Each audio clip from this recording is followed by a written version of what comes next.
hello. I felt in the last video about idea gathering for writing that I kind of left you without concluding it. So I wanted to show you, we'll have a real world example. I wrote down all the things that I know a little something about on a piece of paper.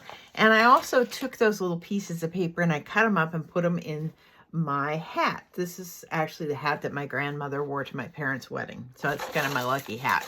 So when I'm really starving for some ideas, I can take these ideas, cut them up, good, bad, ugly, everything, and put them into the hat, and then pull a couple out, and we can build a story based on these things or see if they motivate us. We don't know. So let me grab first one stuck to my hand. It says spousal abuse. Oh, yes, I do know about this one. So this could be dark. This could be a love story where the woman has left an abusive man. Okay, so that's one. Here, let's pull another one. Oh, this is a small one too. So I open it up here. And it says dementia. God, this is going really dark. So this story could be a dark one. It could have a relative who has dementia. It could be that the ex-spouse had early onset dementia. And it takes place in the Pacific Northwest, which I know about very well. So that's one story idea. We could go down a whole road with that, or I could pull three more and hope for more positive results, which is what I'm going to do. So first thing I pull here. Oh, and this had two. Had Lexus automobile. So I do know about Lexus.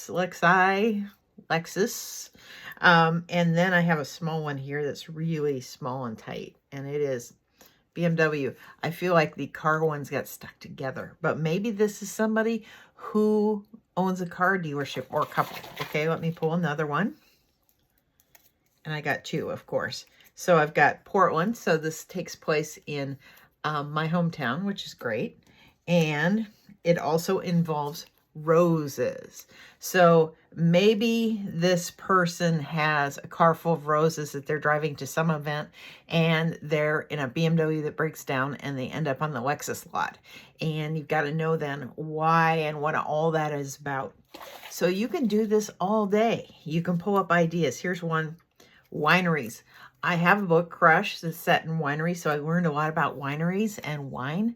And so it could take place in a winery. It could be rival wineries. It could be somebody goes in for a tasting and falls for the winemaker. Peugeot, also French. I have a lot of cars today. Sorry about that. So my first car was a Peugeot. So maybe they pull up to this winery in a Peugeot and maybe they've got roses for something else. So, you know, we can just have a lot of fun coming up with some different ideas based on this. Ooh, and it's also got something to do with fishing. I learned how to fish when I was a little kid. I don't like fishing, but I know something about it. So maybe this woman meets her winemaker man when she travels onto his winery by mistake because she likes to fish, or vice versa, he likes to fish. So you see how these ideas all come together, and it's just out of the hat. You could do tropes, you could do areas, you could do personality traits. You can have a lot of fun with this. Thank you.